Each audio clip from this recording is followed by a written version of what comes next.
When the economy stumbles, some investments crumble. But gold and silver, history shows they have often done the opposite, holding strong, even climbing in value. The Why Precious Metals Guide lays it out clearly.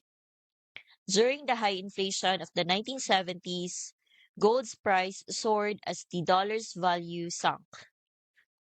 Then in 2008, while stock markets plunged, both gold and silver held steady, even gaining ground as investors look for safe havens. These are not isolated events.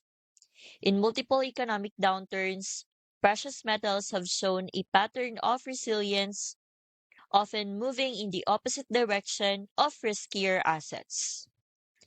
The track record is one reason they are considered a hedge.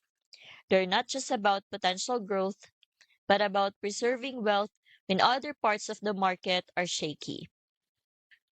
This is just one of 8 PDFs in the free Gold RA Ultimate Guide bundle, alongside titles like the Silver Scheme Report and Company Integrity Checklist, all designed to give you historical context and practical insights before you make big retirement decisions.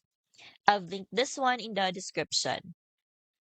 If you want to see exactly how gold and silver have performed in past crises and what that might mean for your portfolio, grab the full Gold RA Ultimate Guide bundle. It's completely free, very easy to follow, and full of real-world examples to help you invest with confidence. The link is in the description.